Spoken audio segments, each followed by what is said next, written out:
I'm 27 years old and self-employed. I have a wife the same age who works in an office. Although we don't have children yet, work in our relationship was going well. Our nightlife has been a bit lacking lately, and we only go out a few times a year. That's about the only thing I'm a little dissatisfied with. Well, after 4 years, this is what it looks like, so I thought I was happy. One day after dinner, I was playing a phone game with the TV left on. As usual, my wife was taking a bath. As the 7 p.m. news was playing on the TV, I received a phone call on my wife's phone. That was not unusual. My wife was well taken care of, so she was adored by the junior staff at the company. They came to her for advice and often invited her out for drinks. Of course, I don't look at her phone, and my wife doesn't care, so she leaves her phone there. But there was something wrong with that incoming call. Normally, the phone rings several times and then stops immediately, followed by a few incoming email tones. Today, the ringing just won't stop. I couldn't help but be curious, so I looked at the screen, and the text showed that it was from her manager. Thinking that it may be something important, I decided to inform my wife. I went to the bathroom and called out to my wife. "It looks like there's a call from the company. It's really important." My wife tilted her head and said, "I wonder what it could be. Would you mind telling them I'll call back?" I was told to go back to the room and tap the call button. As soon as the call was connected, the manager on the other end started talking. "Oh, Mary, it's me." The speaker is a man with a high-pitched voice. Mary is my wife's name. It didn't appear to be a wrong call. I decided to convey my wife's message despite feeling confused. "Hello, this is Mary's husband. I apologize, but my wife is currently taking a bath, and I will have her get back to you shortly." The other person gulped in surprise and said, "Oh, I'm sorry." And just like that, the phone call was disconnected immediately. It seemed like he was a really frank person. Is that what a workplace boss is like? It left a strange feeling. After a while, my wife came out of the bath and changed her expression after looking at her smartphone. "What did he say?" she asked. "Nothing in particular," I replied. I continued, "It may be urgent, so call him right back." My wife seemed impatient. "Yeah, it's fine," she said without making any attempts to call back. My feeling of discomfort swelled. Despite having something nagging at me, it was time to go to bed, so I headed to the bedroom.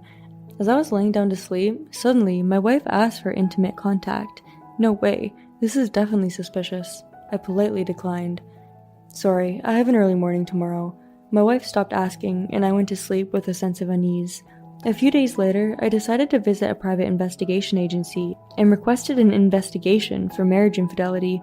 I wanted to do something about the lingering discomfort that wouldn't go away, and I thought that if I found out there was nothing after having a professional investigate, I would be relieved.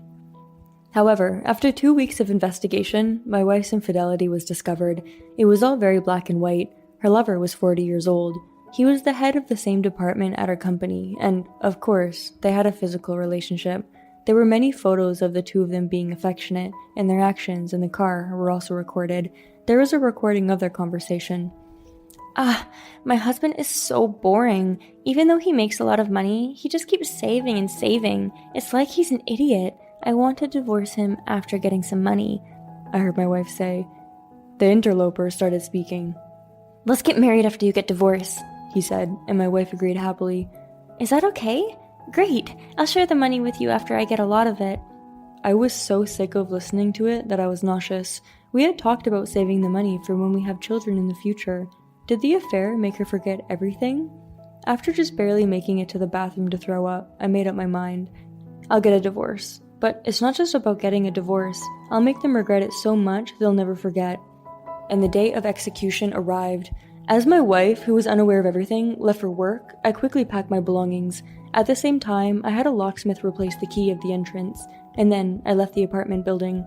I put a copy of the report from the private detective and a letter in the mailbox downstairs, and moved to the new place I had prepared in advance, and then I sent my wife an email.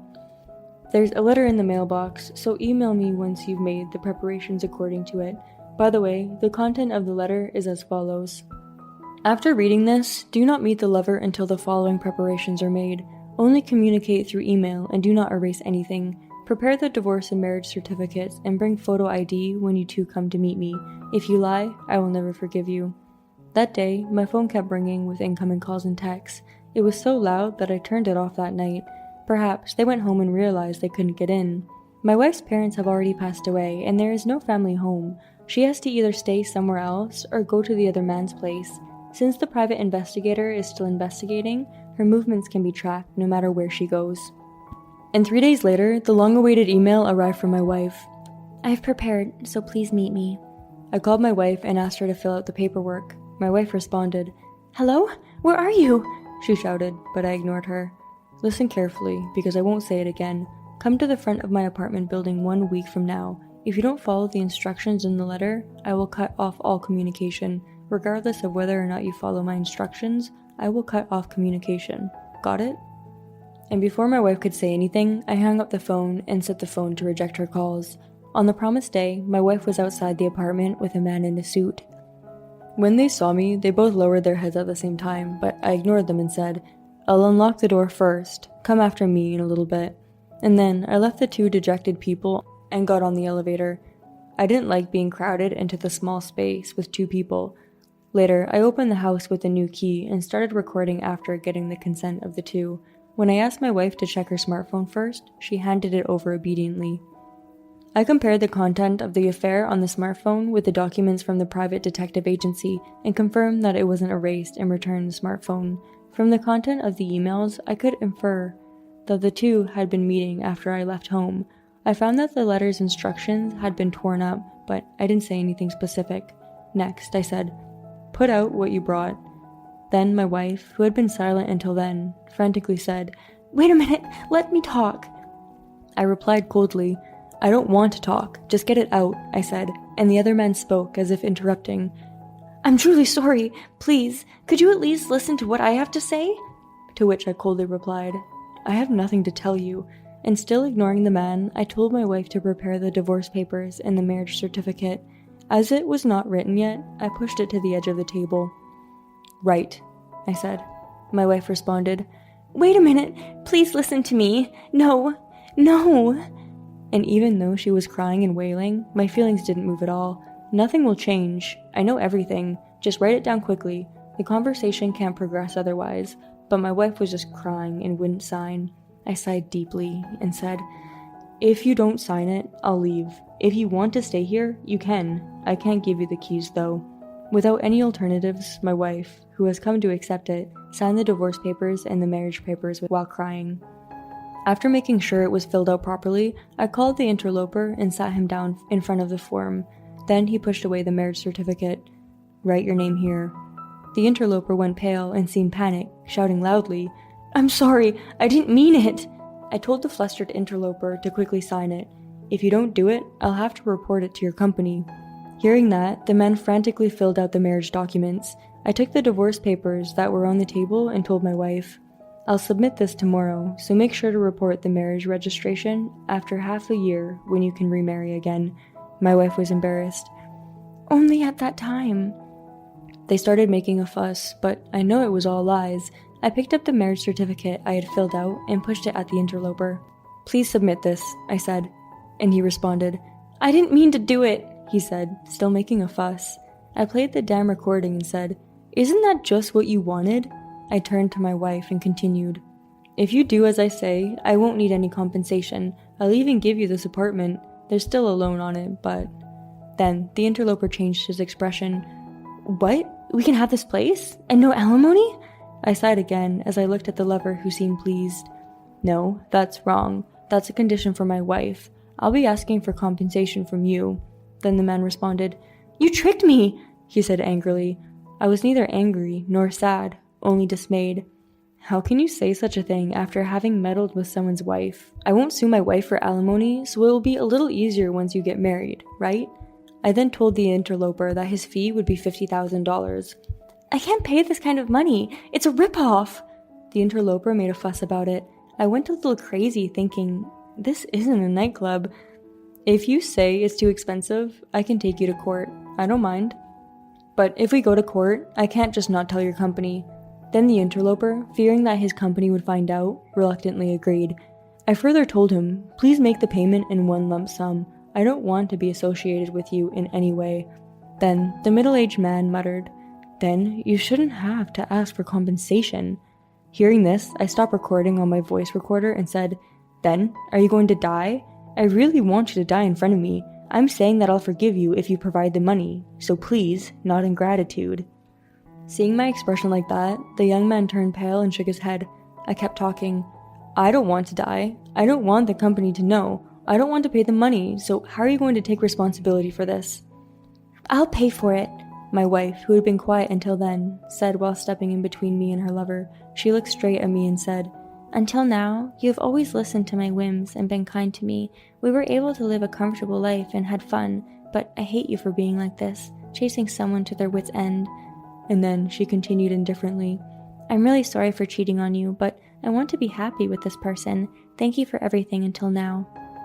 With those words, everything became meaningless to me. Do as you like.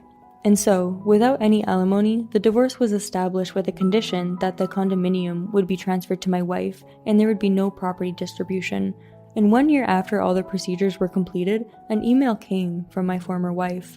"We got married," it said, and to my surprise, they even had a child, and it was written that there were even children involved.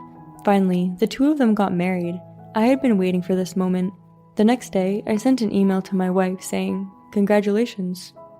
I also enclosed evidence of the unfaithfulness committed by the person who was previously her lover and is now her husband, since even before our divorce and up until the present, he has had multiple affairs. There were women from the workplace and women who worked at nightclubs. It seems that he also contributed various things to all of them. My ex-wife, who knew nothing about it, married such a lousy man. Even after the divorce, I regularly requested the services of a private detective, and then I sent the evidence to my ex-wife. She must have seen the attached files, and soon after, she sent me emails saying, "Please don't contact me," many times. I ignored the emails because I didn't want to get involved any further. If she wanted to know more, she should go to a private detective herself. She betrayed me and wanted to marry her lover. I wanted her to know everything, accept it, and spend the rest of her life with him. But the emails from my wife continued from then on.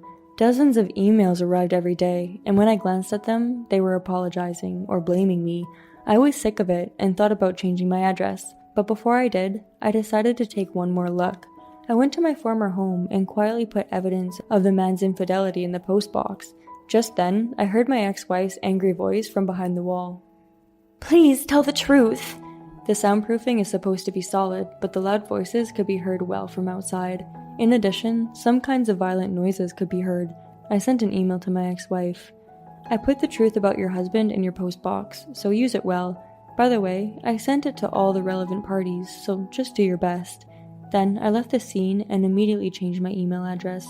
Of course, I sent the same thing to their workplaces, the person he's been having affairs with, and their parents. I was quite relieved.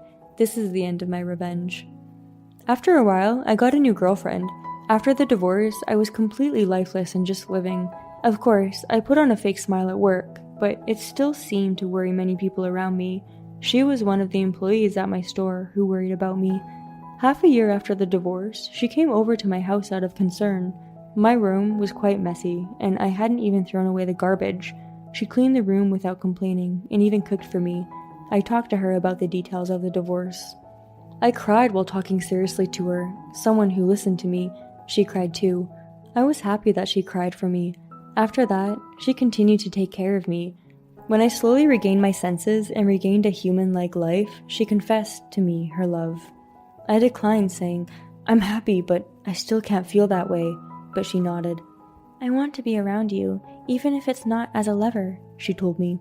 After I had taken my revenge on my ex-wife and her lover, I finally mustered up the courage to confess my feelings and start a relationship with her. Our relationship was peaceful, and I could see that my wounds were slowly healing. Then one day, while on a date with her, I heard a voice calling my name. When I turned around, I saw that it was my ex-wife calling me. I didn't want to see her anymore, so I tried to run away, still holding my girlfriend's hand. My ex-wife chased after me, yelling something. The situation was unusual, and I knew I had to run away to protect her. My girlfriend stopped me, letting go of my hand, and faced my ex-wife. "Hello, are you the ex-wife?" she asked with a smile, completely unfazed. My ex-wife stunned, muttering something like, "Who's this woman?" But my girlfriend ignored her and said cheerfully, "Why don't we go somewhere and talk slowly?" And we ended up going into a private room at a nearby coffee shop. My ex-wife didn't say anything. I didn't know what to say either. My girlfriend was the only one who broke the awkward silence. Why did you chase after me? I wanted to talk, she said. My ex-wife told me that as a result of her confronting her lover with the evidence I left behind, he had fled and was now missing. She apparently had a bitter fight with her lover's other partners and ended up settling the matter through mediation. I said that the evidence would be useful, I thought to myself. Even if you want a divorce, there's nothing you can do if your husband runs away. She said she was now living alone in her apartment, dealing with work and child-rearing every day. I was fed up with my ex-wife, who talked as if she had just burst into a fit of coughing. When you're divorced, you're a stranger, and it's none of my business anymore. I wanted to go home as soon as possible. I was about to say that, then my ex-wife said, "Please, I want to go back to the old days. I realize that you are the best. I will never cheat on you again. I'll even quit my job." And then she said something even more outrageous. "My child is so cute. He looks just like you." I was speechless. This can't be real. It's been a year since our divorce, and she gave birth to a child. There's no way that child is mine. Feeling fear, I froze, and she opened her mouth. "Don't worry about it. This person is dating me now." My ex-wife cut off her words and looked at her. "I have heard everything about what happened from this person. I understand that he is in pain now, but do you know what this person was like after the divorce was finalized?" She continues matter-of-factly. "It was as if he were alive but dead. He wasn't even eating properly. I couldn't leave him alone, and I found myself falling in love with him. He was unreliable in some ways, but you know that he was extremely kind." My ex-wife was depressed. "You brought this situation on yourself by betraying such a kind person so easily. I would never go against the path of someone like you. I will never give him to you either." Finally, she took my hand and stood up, as if to shout, "Let's go." Nodding at her words, I stood up and looked down at my ex-wife. I want to make it clear. I don't care about you. I don't care if you're happy or unhappy. I don't want anything to do with you for the rest of my life. Then I gave my trembling ex-wife an ultimatum. "Why do you think I didn't ask for alimony? It's because I was really disappointed in you. I didn't want the money paid by a dirty person." Then she and I left. "You did your best." I apologized to her, who was laughing, with, "I'm sorry for involving you." She hugged me silently. Now, the two of us live happily. In fact, she even confessed to me today that she's pregnant. I jumped for joy and proposed to her. She nodded happily. When things become more stable, I think I will visit her parents to say hello. They may get angry because I didn't get their permission, but I will get down on my knees and ask for forgiveness. From now on, I will really forget about the past and try to love my wife and children in a positive way. Thank you for watching. I hope you enjoyed it. We look forward to seeing you again. Please also subscribe to the channel. Alright, everyone's presentations are done. Nick, the manager, said as he tried to move the discussion forward. "Excuse me, I haven't. I recently found out something." Nick interrupted me and began to speak. "There's apparently someone in this department who didn't graduate high school and is just a part-timer. Meetings should be for employees only." Absolutely right. His lackey, Mike, of course, agreed with Nick. "I'm leaving." After leaving the meeting room, I started to shut down my computer. I noticed that an email had arrived, not in my personal inbox, but in the company's shared email. Thinking, there's no point in speaking up, no one will listen, I went home quietly. The next day, I heard a commotion from Nick's desk.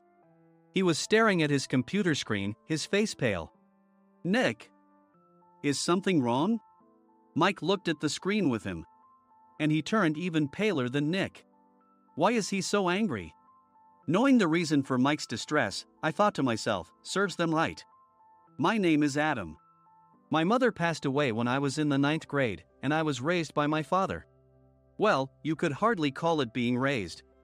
After my mother passed, my father changed. He drowned his sorrows in alcohol, and though he still went to work, he squandered our living expenses on horse racing.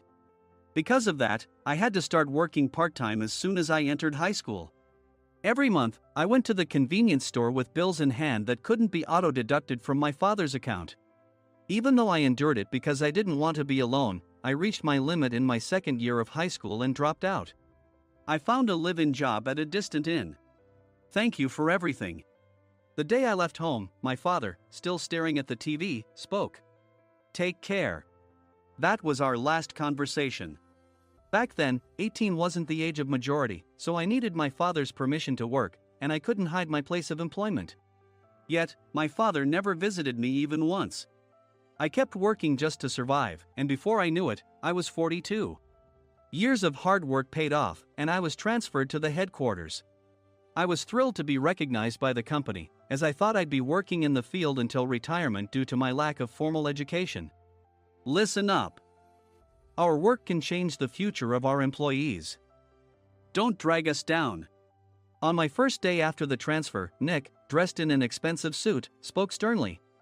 There was a reason for this.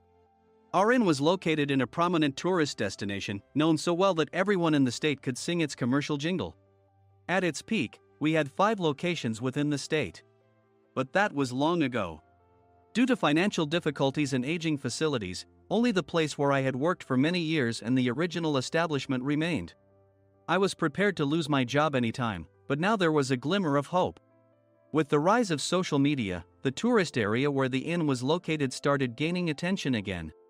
Depending on how hard the sales department, where I was transferred, worked, we could either thrive or be forced to give up this prime location to the new hotel chains continuously popping up. For Nick, who had switched careers from another industry to strengthen our sales, this was a battle he couldn't afford to lose. I understood why he had to be strict. I will do my best. Nick sneered at my enthusiastic declaration. Did you not hear what I said? I'm sorry. I thought I was listening carefully. Out of habit from years of customer service, I apologized reflexively, though I had no idea what had offended him. Someone was watching me with a smirk. In this department, there are those who are expected to excel and those who have been shoved here because they have nowhere else to go. You are the latter. It was Mike, the section chief. He's 7 years younger, at 35. But he was called to headquarters much earlier than I was and had been moving around within the headquarters ever since. I'm not jealous, but I can't accept that he's my boss. Graduating from a prestigious university, he has an unusually high pride and caused many problems as a newbie, making things very difficult for me when I was the front desk leader.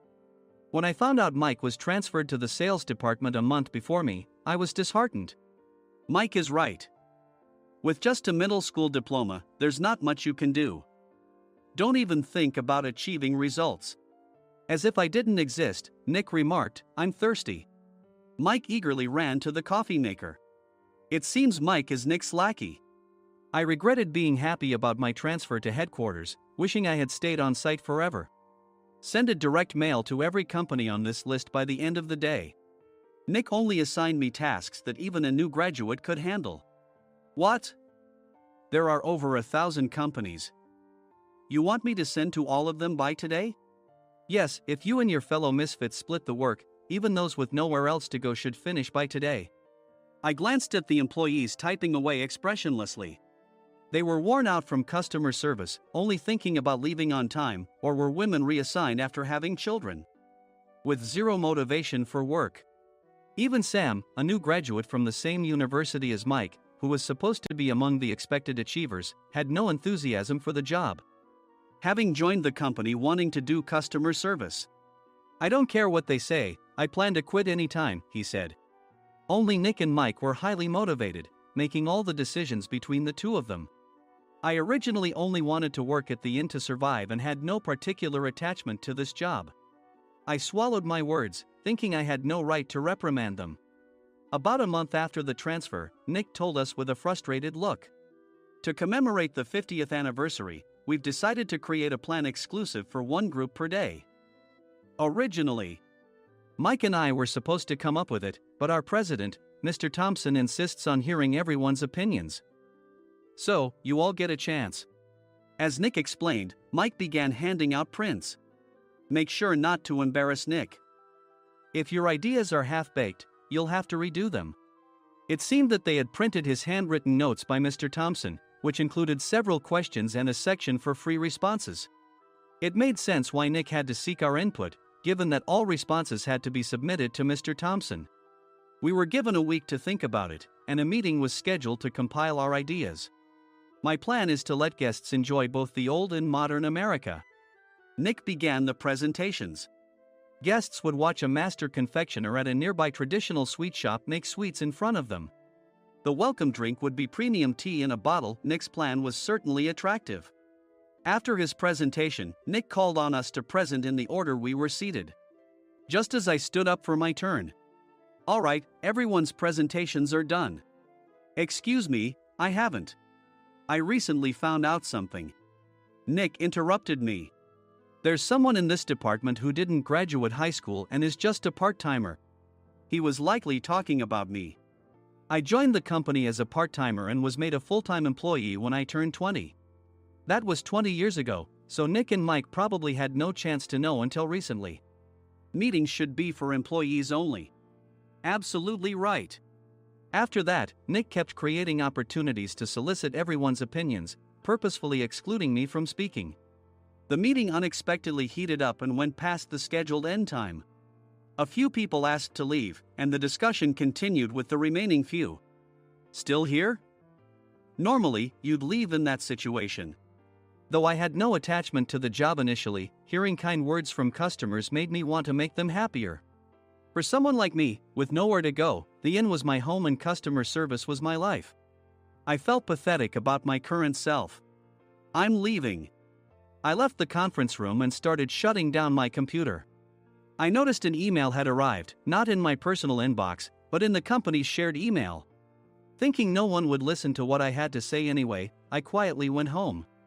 The next day, while preparing the DM as instructed, I heard a commotion from Nick's desk.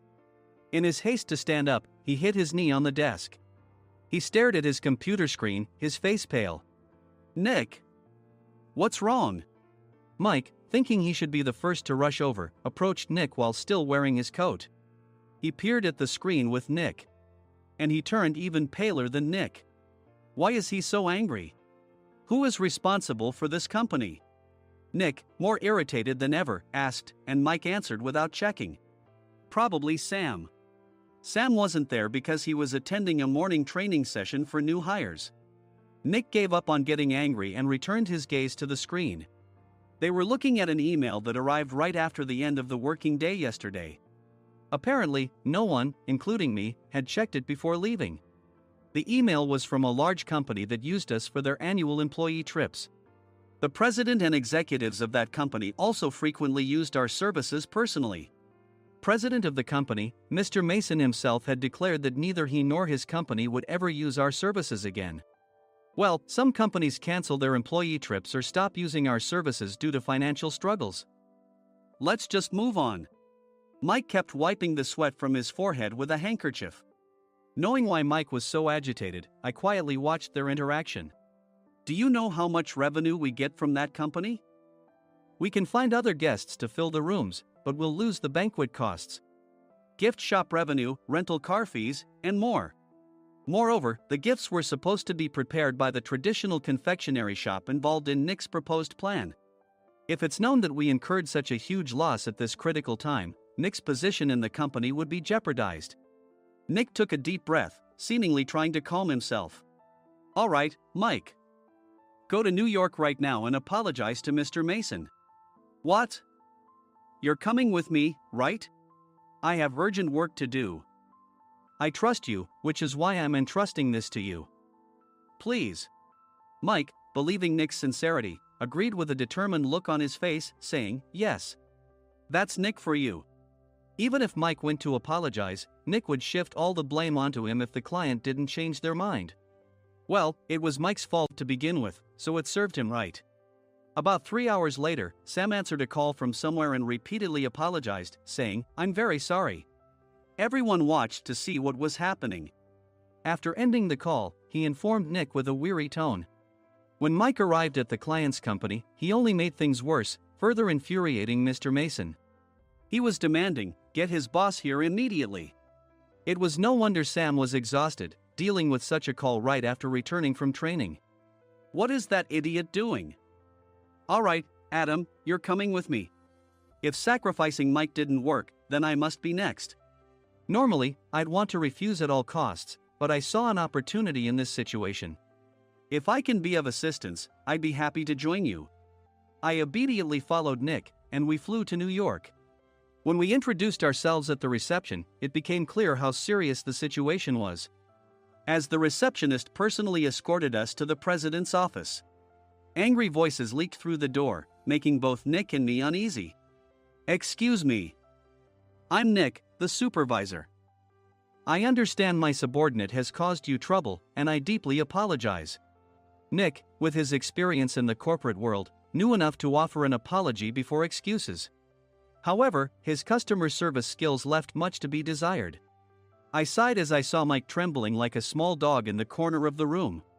"What kind of training are you giving your subordinates?" Mr. Mason glared at Nick with a red face. The intensity of his gaze made even Nick take a step back. Regrettably, I joined this company only 2 years ago and was unaware of Mike's issues. I should have identified his shortcomings sooner. Indeed, I should have realized sooner. No sensible person would come to apologize and then give a lengthy presentation on the drawbacks of not using their in. Nick froze, his mouth slightly open. Suspecting the worst, I picked up the documents that had fallen to the floor. It seemed Mike hastily prepared these documents on the plane, listing the disadvantages. Disadvantage 1: if you change the venue for the company trip, employees might suspect it's for cost-cutting reasons, leading to a negative impression. Reading it aloud half-jokingly, Nick snatched the papers from my hand and checked the contents with a furious expression. Among the stack of documents was a receipt from a nearby convenience store's copy machine. I felt a pang of dread, hoping he hadn't shown the receipt as well. What do you think he said when I asked what kind of nerve he had to do this? I'm very sorry." Faced with the dire situation, Nick must have thought there was nothing left to do but apologize. In a voice smaller than I'd ever heard from him, he uttered words of apology. He said, "I'm a Harvard graduate. I don't believe I said anything wrong." "Mike, what have you done?" Forgetting his plan to pin the blame on Mike, Nick yelled loudly, even in front of Mr. Mason. "I didn't do anything wrong." "You're still saying that? Look at him." Mike pointed at me with a shaking hand. "I was assigned to headquarters in my 20s and now I'm a section chief. This guy only made it to headquarters at 42. Everything I've done proves I was right. So why are we losing the contract?" Having said his piece, Mike collapsed to the floor. "Of course. You were sent there because you had nowhere else to go." Mike never expected to hear such words from someone he looked down upon. He lunged at me, and Nick hurriedly stepped in to stop him. "Mr. Thompson told me Mike is a quick thinker, and to take good care of him." There's no way he was pushed aside.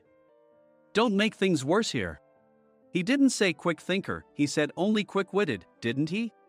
I don't remember that part." I recalled the many troubles Mike caused when he was a newbie. When Mike was on the front line, his pride was so high that he never apologized to customers. Customer service, especially in our job, doesn't work alone. It brings both good and bad situations. If the front staff or housekeepers made mistakes, or the cleaning company didn't properly clean a room, one had to apologize to the customers regardless of personal fault. Mike, in such situations, would never apologize, insisting he wasn't at fault. This often angered customers, and as the front desk leader, I frequently had to apologize on his behalf. He caused complaints and disrupted operations, which is why he was quickly moved to headquarters. In departments where he didn't interact directly with customers, his quick thinking was beneficial and things went well. But it seemed his flaws were starting to show. Corporate reservations are supposed to be entered into the system by the sales representative. But a quick check yesterday revealed that more than 10 items were missing from the client's reservation. The handover document clearly stated what needed to be prepared. Why didn't you enter it into the system? Why do we have to give them special treatment? Filling rooms near the banquet hall, setting up all the food in advance. Specifying the brand of wine, they're too demanding. No wonder he always angered customers, I thought, feeling a headache coming on. Grouping them in rooms near the banquet hall is for our benefit too. It makes it easier for the staff to set up beds and serve breakfast since everyone's schedule is synchronized. As for the other requests, Mr. Mason suggested them to lighten our load. I didn't know that. Nick finally seemed to realize that Mike was the one who had angered the client. What did you say to them? I just told them we wouldn't give them special treatment anymore. We shouldn't waste effort on things that don't bring in money. I was utterly exasperated at his lack of understanding of customer service. Of course, we shouldn't comply with unreasonable demands. But carrying over successful practices from past stays makes customers feel remembered and enhances their experience. Good memories encourage repeat visits. That's part of our job. I looked down at Mike, who was sitting on the floor. In our job, nothing is a waste. Mr. Thompson likely moved you to the sales department, hoping you'd finally understand this. How do you think he feels now that you've failed to meet his expectations? Mike, tears in his eyes, fled the president's office. I was amazed he still hadn't apologized. You have it tough, Adam. It's okay, we're all employees of the same company. I deeply apologize for this disrespectful incident. Especially after all the care you've shown us. If it weren't for you, Adam, I really would have stopped staying here. When I heard you were moving to the sales department, I was willing to reconsider if you handled it. Seeing us talk so amicably, Nick's face contorted. Do you two know each other? Adam's service is excellent. I always requested him specifically. Normally, we don't accept specific staff requests, but we made an exception for Mr. Mason, adjusting my shifts accordingly. He had personally stayed at our hotel just before my transfer, and during casual conversation, I mentioned, I'm moving to the sales department soon. If I hadn't told him then, things could have been much worse. Please continue to take care of us. I look forward to it. On the return flight, Nick awkwardly offered me a can of beer. It's still working hours. Of course, I had no intention of forgiving him for a single beer. Nick might try to pin everything on Mike and avoid any consequences. While pondering this, a startling fact came to light. Nick, the tea bottles for the plan have arrived. I handed Nick a bottle labeled with our inn's name. They look good. What are you talking about? These are plastic bottles. I had assumed we would use the trendy, high-end bottling tea. But what arrived were ordinary plastic bottles of tea with customized labels. The only unique aspect was the label, which had the inn's name, making it look customized. Upon further investigation, I discovered that a substantial amount of money was set to be paid to the tea company. It was priced like bottling tea. Does this plastic bottle really cost $100 each? The tea inside is specially blended for us. The extra cost is for that. Wouldn't it be better to use another tea company? Or is there a specific reason we must use this one? As Nick continued to make excuses, I showed him a printed email. I informed the tea company's president, Mr. Mitchell, that we discovered irregular payments and he confessed. He said you two were high school classmates and planned to split the extra money. That idiot. Why did he confess? That's not important. You should worry about yourself, this could turn into a police matter. Opening the bottle cap, I suggested. How about calming down with this tea? It supposedly has a relaxing effect. Nick drank the tea frantically. In the following days, decisions were made about their fates. Mike was reassigned to the General Affairs Department, with no chance of transfer or promotion, as per Mr. Thompson's orders. As for Nick, since the payment to the tea company hadn't yet been made, he narrowly avoided legal trouble. Instead, he was encouraged to leave the company, and to avoid further complications, Nick submitted his resignation. Rumor has it that connections between HR departments have made it difficult for him to find new employment. Even though it was good to have those two gone, something unexpected happened in the sales department. Everyone became motivated and united in refining the 50th anniversary plan. In the end, my plan was adopted. We collaborated with the Tourist Information Center to provide personalized guides. The plan, tailored to the number of guests, was truly special for the 50th anniversary. Hey, is Adam's family coming to stay? I immediately booked that special plan for my family. Sam noticed it on the reservation list and quickly picked up on it. Yes, I'm inviting my father. That's great. I might invite my parents too. I lacked the courage to face my father just as Adam. But here, with the confidence Mr. Mason praised, I felt ready. The 50th anniversary plan was a perfect opportunity to reconnect with my father. I hope to bring back the days when we could laugh together as we once did.